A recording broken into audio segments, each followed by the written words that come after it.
और हमारे साथ मौजूद है श्री जसविंदर सिंह जी, श्रीमती सुश्री नवीन गहलोत जी, क्योंकि निवेश का विश्वास है विकास की सबसे बड़ी ताकत होता है।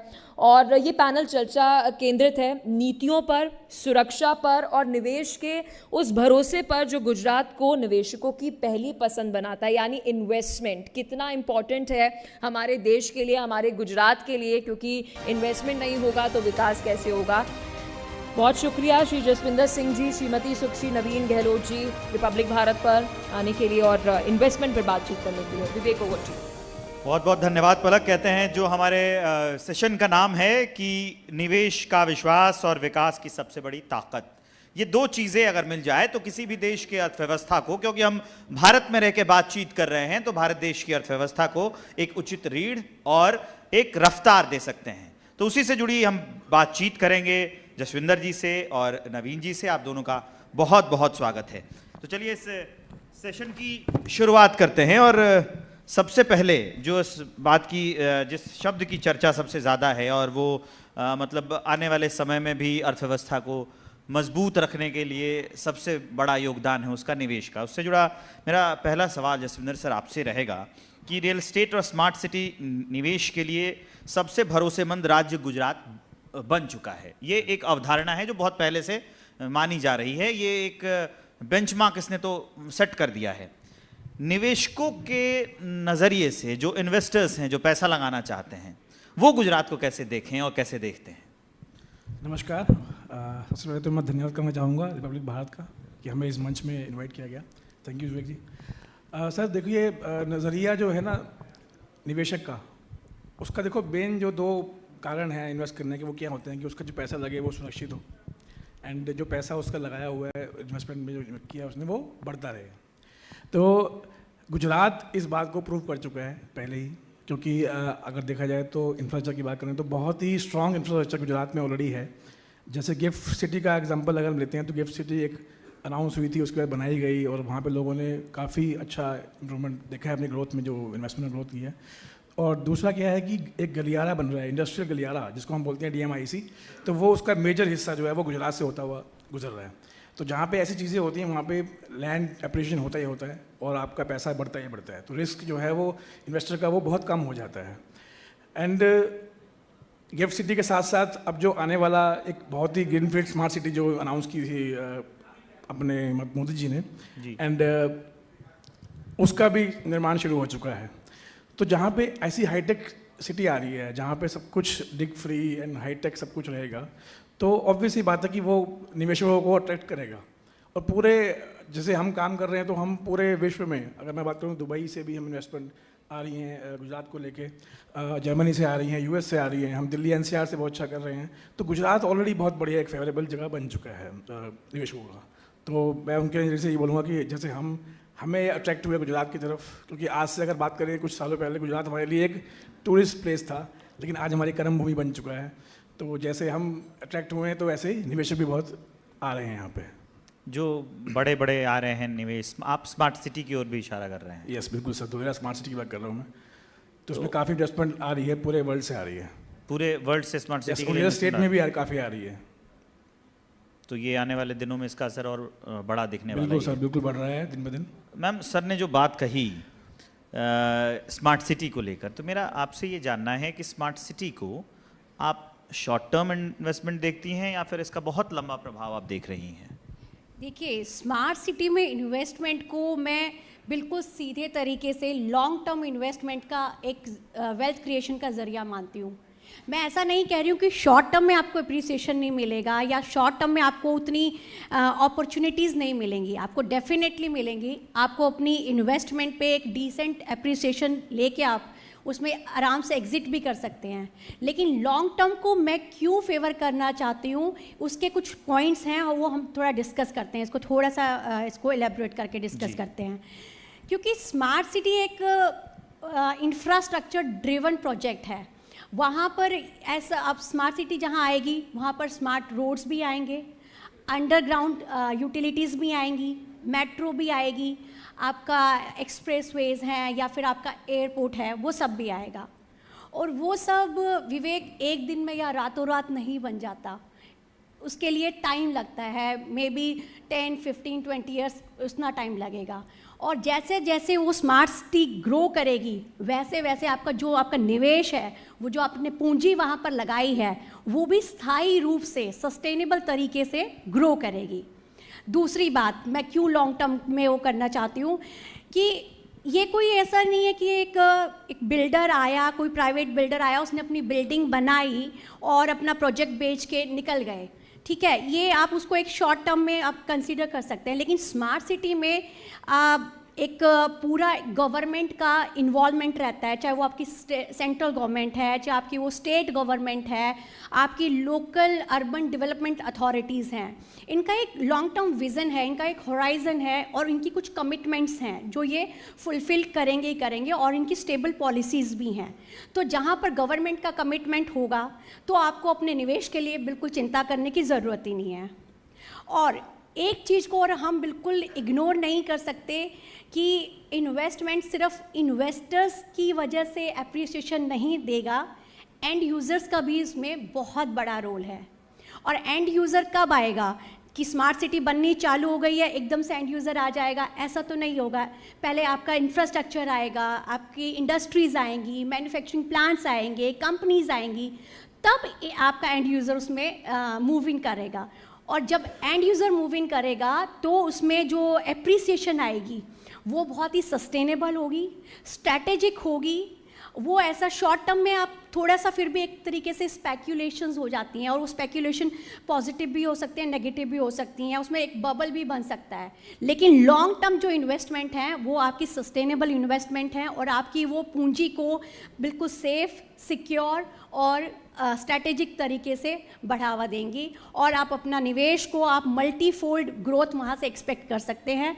तो मेरे नज़रिए में लॉन्ग टर्म इन्वेस्टमेंट हमेशा एक बेस्ट विकल्प है, क्योंकि ये कोई क्रिप्टो या कोई फैड स्कीम्स नहीं है कि आपने पैसा डाला, आपने डबल किया और आप निकल लिए। लॉन्ग टर्म रियल स्टेट में आप कहीं पर भी इन्वेस्ट करते हैं, चाहे वो गुजरात है या फिर और भी कहीं पर भी आप इन्वेस्ट करते हैं, तो जितना आप होल्ड करेंगे, जितना आप सस्टेन करेंगे, जितना आप अपने इन्वेस्टमेंट को वहाँ पर डाल के रखेंगे, पेशेंस से रहेंगे, तो आपकी इन्वेस्टमेंट सिक्योर तो रहेगी और आप उसमें अच्छी आप एप्रिसिएशन भी एक्सपेक्ट कर सकते हैं। मतलब ये जो कहते हैं 10 दिन में पैसा डबल, वैसा कोई फॉर्मूला नहीं है? ऐसी कोई स्कीम नहीं है। ये सब पूंजी स्कीम्स पे तो नहीं है। ये सब पूंजी स्कीम्स हैं, मैं तो इनमें बिल्कुल बिलीव नहीं करती हूँ। रियल एस्टेट में अगर आपको रुकना है तो आप में पेशेंस भी होना चाहिए, और आपको पता होना चाहिए आप कहाँ इन्वेस्टमेंट कर रहे हैं। और स्मार्ट सिटी में इन्वेस्टमेंट तो इतना सेफ है, क्योंकि जैसे मैंने आपको बताया कि वहाँ पर इतनी बड़ी बड़ी जो हमारी सेंट्रल गवर्नमेंट और स्टेट गवर्नमेंट की सारी अथॉरिटीज़ इन्वॉल्व हैं, तो वहाँ पर तो आपकी इन्वेस्टमेंट वैसे भी सेफ ही रहेगी। बिल्कुल। अब जब सेफ्टी की बात हो रही है, आप अपने जवाब के दौरान ये भी बता रही थी कि जो नई रूल्स आ रहे हैं, एडवाइजरी आ रही है, तो सर इसी से जुड़ा मेरा एक सवाल था। ये जो प्रोफेशनल रियल एस्टेट एडवाइजरी है, वो जो इन्वेस्टर्स हैं, जो उसके निवेशक हैं, उसके फैसलों को कैसे बेहतर और सुरक्षित बना रही है, ज़रा ये बताइए। सर जैसे कि मैं भी एक प्रोफेशनल एडवाइज़र हूँ, कंसल्टेंट हूँ, एज ए कैपिटल ब्रिक्स मैं फाउंडर हूँ जी। और ये एक्चुअली हम सबकी, जो भी हम जैसे लोग काम कर रहे हैं, हम सबकी एक रिस्पॉन्सिबिलिटी है, ड्यूटी है कि जिससे भी हम बात करें इन्वेस्टमेंट की रियल एस्टेट में, तो उसको हम ट्रांसपेरेंसी से सब कुछ दिखाएं, है ना, कि जहाँ भी हम इन्वेस्ट करना चाह रहे हैं उनका कितना बजट है, पहली बात तो कितना बजट वो चाह रहे हैं अपना, और कितना विजन है उनका कि वो कितना वेट कर सकते हैं, 2 साल, 5 साल, 10 साल। तो उस हिसाब से उनको जो भी इन्वेस्टमेंट है उसको एडवाइस करें। एंड जो भी हम लैंड या प्लॉट या जो भी फ्लैट्स उनको हम ऑफर कर रहे हैं, तो उसमें ये होता है कि लीगैलिटी वाइज कितना सिक्योर है ना, डॉक्यूमेंट वाइज कितना ट्रांसपेरेंट है, ये सब हमने सब कुछ देखना चाहिए। ये रिस्पॉन्सिबिलिटी सबकी बनती है हमारी। एंड सबसे मेन बात sir, according to their budget, है ना, उनका बजट 50 लाख का है, हम उनको 2 करोड़ की चीज़ ना बताएं, ना समझाएं, ना वो ले सकते हैं, ना हम दे पाएंगे। तो यही है कि सिक्योर रखें उनको हम, उनका पैसा बढ़ता रहे, दिन ब दिन बढ़ता रहे, प्लस कल को जब उनको वो चीज़ यूज़ भी करनी हो तो यूज़ भी कर पाएँ। तो ऐसा हम उनको एक ऑफ़र करना चाहिए। तो सबकी रिस्पॉन्सिबिलिटी बनती है, जैसे हम ऐसे लोग काम कर रहे हैं, कि ऐसा हमको एडवाइस करें और उनको सही चीज़ प्रोवाइड करें, ताकि कल को उनको कोई नुकसान भी ना झेलना पड़े। अगर आम बोलचाल की भाषा में कहें, मान लीजिए कि मैं एक इन्वेस्टर हूँ, निवेशक हूँ, मुझे अपने पैसे लगाने हैं, तो शुरुआती मतलब जो प्रथम दृष्टया बात कीजिए कि शुरू में एक नज़र में मैं क्या देखूं और क्या देख के ये फैसला करूं कि नहीं मुझे यहाँ पैसे लगाने हैं, यहाँ पैसे डालने हैं? सर शुरुआत में देखिए हर तरह का इन्वेस्टर होता है। कुछ लोगों को खेत समझ आते हैं, ठीक है, कि भैया यहाँ तो खेत है अभी, लेकिन यहाँ पे ग्रोथ होने वाली है, तो लेकिन लॉन्ग विजन में बहुत बढ़िया हो जाएगा, तो कुछ लोग उस स्टेज पे इन्वेस्टमेंट करते हैं। और कुछ लोग जो देख के इन्वेस्टमेंट करते हैं, जैसे अगर आप दुबई जाएंगे, यार चलो यार दुबई यार कितनी अच्छी जगह है, यहाँ पे तो एक इन्वेस्टमेंट कर देते हैं, तो कुछ लोग ऐसे भी होते हैं। हाँ। तो हर तरह के इन्वेस्टर हैं। हमें इन्वेस्टर के हिसाब से या इन्वेस्टर को भी देख के हिसाब से कि मुझे किस तरह की इन्वेस्टमेंट चाहिए, मुझे किस तरह का एप्रिसिएशन चाहिए, मुझे रिटर्न चाहिए नहीं चाहिए, मुझे एंड यूज़ करना है उसका, तो उस हिसाब से वो देख के वो जगह को फाइनल करते हैं। ये बातें हैं। हाँ जी। मैम, गुजरात का जो गवर्नेंस मॉडल और ईज़ ऑफ डूइंग बिजनेस है वो रियल एस्टेट सेक्टर्स को कैसे गति दे रहा है, इसके बारे में आप ज़रा बताइए। देखिए, क्योंकि मैं थोड़ी और से अपने सवाल को कर देता हूँ एलेबोरेट, क्योंकि आमतौर पर हम कोई भी छोटा कारोबार या बिजनेस या छोटी शॉप खोल रहे हैं तो उसके लिए बहुत ज़रूरी है कि आसपास का एनवायरनमेंट कैसा है, हम कहाँ खोल रहे हैं। पता चले हम एक छोटी सी दुकान किसी गली मोहल्ले में लेते हैं, वहाँ हुड़दंगी होते हैं, वो लूट के लेके चले जाएं।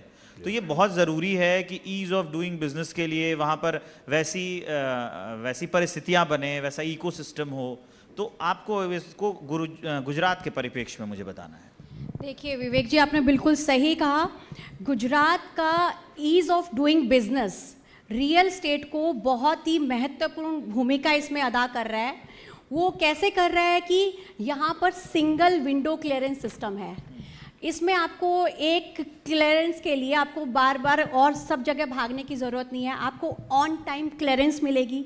ऑन टाइम क्लियरेंस मिलने से आपका टाइम सेव होगा, टाइम सेव होने से आपका एग्जीक्यूशन और फास्ट हो जाएगा। एग्जीक्यूशन फास्ट होगा तो जो भी डेवलपर्स हैं वो ऑन टाइम डिलीवरी दे पाएंगे कस्टमर्स को, जो भी इन्वेस्टर्स हैं। ऑन टाइम डिलीवरी मिलेगी तो इन्वेस्टर्स का भरोसा भी उसमें बढ़ेगा उसके लिए, क्योंकि जो आपने कमिट किया कि आप इस टाइम पर आप डिलीवर कर रहे हैं प्रोजेक्ट, वो ऑन टाइम डिलीवरी होगी तो इन्वेस्टर तो वैसे खुश हो जाएगा कि हाँ जो कमिटमेंट हुई है वो फुलफिल हो रही हैं। तो एक ये सिंगल विंडो क्लियरेंस का इसमें बहुत अहम भूमिका है, और ये किस लिए? ईज ऑफ बिजनेस की वजह से। सेकंड इसमें है आपका ट्रांसपेरेंट लैंड सिस्टम। जो गुजरात में सब कुछ इतना ट्रांसपेरेंट है, ऑनलाइन अवेलेबल है। आपको अपनी अगर आप कोई लैंड परचेज करते हैं, उसकी अगर आपको रजिस्ट्री करवानी है, आप ऑनलाइन उसमें रजिस्ट्री करवा सकते हैं। और उसमें आपको लैंड की बहुत सारी चीज़ें, जैसे यहाँ पर होता है कि आप अगर फार्मर से लैंड खरीद रहे हैं तो आपको वो एग्रीकल्चर लैंड को नॉन एग्रीकल्चर इसको NA क्लियर आपको करवाना पड़ेगा। आपको उसका टाइटल क्लियर करवाना पड़ेगा कि आप इसको लैंड को अगर ले रहे हैं तो किस यूज़ से आप लेना चाह रहे हैं। आप इसमें रेजिडेंशियल करेंगे, आप इसको कमर्शियल की तरह यूज़ करेंगे, या आप इसको इंडस्ट्रियल की तरह यूज़ करेंगे, तो वो भी इसका टाइटल क्लियर होना चाहिए। तीसरी चीज़, आपको NOC उसके लिए, आपको जो भी आप लैंड परचेस कर रहे हैं उसकी NOC लेनी पड़ेगी। तो ये बहुत ही सिस्टमेटिक है और ट्रांसपेरेंट है और सब कुछ मतलब ऑनलाइन अवेलेबल है। तीसरी बात, इसको कैसे ये रियल स्टेट में सपोर्ट कर रहा है, उसको कैसे गति प्रदान करेगा कि यहाँ की जो पॉलिसीज़ हैं वो बहुत ही स्टेबल पॉलिसीज़ हैं, बिजनेस प्रो पॉलिसीज़ हैं। जैसे कि चाहे आप गिफ्ट सिटी की बात कर रही है गांधीनगर में, या फिर आप धुलेरा SIR की बात कर लीजिए। SIR जैसे कि इसमें एक एक्ट लगा है, स्पेशल इन्वेस्टमेंट रीजन एक्ट, कि जो कि आपको इंश्योर करेगा कि जो आपकी पॉलिसीज़ हैं वो आपकी बहुत ऐसे फ्रिक्वेंटली चेंज नहीं होंगी कि आज ये पॉलिसी आ गई, वो कल वो पॉलिसी आ गई। तो वो आपकी एक बिजनेस को बहुत इजी कर देता है उस मॉडल को, कि आपकी पॉलिसी स्टेबल हैं तो जो भी इंडस्ट्रियलिस्ट आ रहे हैं, जो भी उसमें कैपिटलिस्ट आ रहे हैं, तो वो सिक्योर फील करेंगे अपने आप को। और इसमें आपका ये कह लीजिए कि इंफ्रास्ट्रक्चर फर्स्ट अप्रोच है। इंफ्रास्ट्रक्चर फर्स्ट अप्रोच में ऐसे, जैसे अभी मैडम ने बताया था कि गुड़गांव है, जैसे वहाँ पर पानी भर जाता है, ये सब हो जाता है। गुजरात में जो ये हम खबरें चलाते चलाते थक जाते हैं, वहाँ पानी भरते भरते नहीं थकता। क्योंकि वो हर सीजन में कुछ गाड़ियाँ डूब जाती हैं, ट्रक पलट जाते हैं, बड़े बड़े गड्ढे बन जाते हैं। ये बड़ी समस्या है कि प्लानिंग कैसे की गई। बिल्कुल बिल्कुल सही बात कही है विवेक आपने, क्योंकि इसमें क्या है कि वहाँ पर पहले शहर बसा है और इंफ्रास्ट्रक्चर बाद में बन रहा है, और यहाँ पर ये कैसे इसको डिफरेंट करता है कि यहाँ पर इंफ्रास्ट्रक्चर पहले है। आप देखिए कि अगर धुलेरा SIR बन रहा है तो पहले एक्सप्रेसवे ऑलरेडी तैयार है, DMIC जो Delhi metro Delhi Mumbai industrial corridor है वो ऑलरेडी रेडी है, मेट्रो प्लान है, एयरपोर्ट का 80% काम वहाँ पर हो चुका है और आपका पोर्ट रेडी है। तो इस तरीके से पहले यहाँ पर इंफ्रास्ट्रक्चर आ रहा है, फिर उसके बाद इंडस्ट्रीज़ आ रही हैं, मैन्युफैक्चरिंग यूनिट्स आ रही हैं, तो वो आपको ऑब्वियसली उसको बहुत सपोर्ट करेंगी। आपकी रियल स्टेट जहाँ पर इंडस्ट्रीज़ आएंगी, जहाँ पर इन्वेस्टर्स आएंगे, वहाँ पर रियल स्टेट की को तो आपको एप्रिसिएशन मिलेगी ही मिलेगी। तो ये सारे पॉइंट्स इसको सपोर्ट करते हैं कि ease of doing business real estate को, आप गुजरात के रियल स्टेट को, शहरीकरण को बहुत ज़्यादा सपोर्ट करता है। बहुत शानदार आपने एलिब्रेट किया मैम। जब हम इन्वेस्टर्स की बात करते हैं, नए इन्वेस्टर्स की बात करते हैं, युवाओं की बात करते हैं, कहते हैं कि उस ओर जमाना चलता है जिस ओर जवानी चलती है, और उसके पर्याय हैं हमारे युवा। तो जो युवा इन्वेस्टर्स हैं जो गुजरात में इन्वेस्ट करना चाहते हैं, तो अगर वो प्रॉपर्टी में भी करना चाहते हैं निवेश इन्वेस्ट, तो आप युवा इन्वेस्टर्स के निवेश करने के अवसर को कैसे देखते हैं इसमें? सर जो युवा है वो भारत का बहुत ही स्ट्रॉन्ग एक पिलर है, और जैसे कि मैंने सुबह भी सुना और है भी कि मोस्टली इंडिया में युवा की पॉपुलेशन ज़्यादा है अपने यहाँ पे। इंडिया जो इस बात में थोड़ा फॉर्चुनेट है। तो लेकिन थोड़ा सा ये मामला ख़राब भी है कि युवा जो है वो प्रॉपर्टी में इन्वेस्ट कर नहीं पाता या करता नहीं है। उसकी बहुत सारी रीजंस हैं, क्योंकि जो हमारे यहाँ पे युवा है उसके जो इनकम है और उनके स्पेंडिंग्स है वो ज़्यादा है, इनकम कम है, तो सेविंग्स नहीं हो पाती हैं, तो उस वजह से प्रॉपर्टी वो सोचते भी नहीं है। एक्चुअली ड्रीम तो है उनका, सपना होता है कि प्रॉपर्टी में इन्वेस्टमेंट करें, बट वो दे कांट। उसमें यही होता है कि बजट नहीं है उतना उनका इन्वेस्टमेंट करने का प्रॉपर्टी का। बट गुजरात में धुलेरा स्मार्ट सिटी ने एक ऑप्शन दिया है जो कि युवा के लिए ही है एक्चुअली, और युवा डरता भी है थोड़ा सा, क्योंकि जितने भी आप देखेंगे जो लैंड में इन्वेस्टमेंट कर रहे हैं, प्रॉपर्टी इन्वेस्टमेंट कर रहे हैं, वो नॉर्मली 35 एंड अबव है।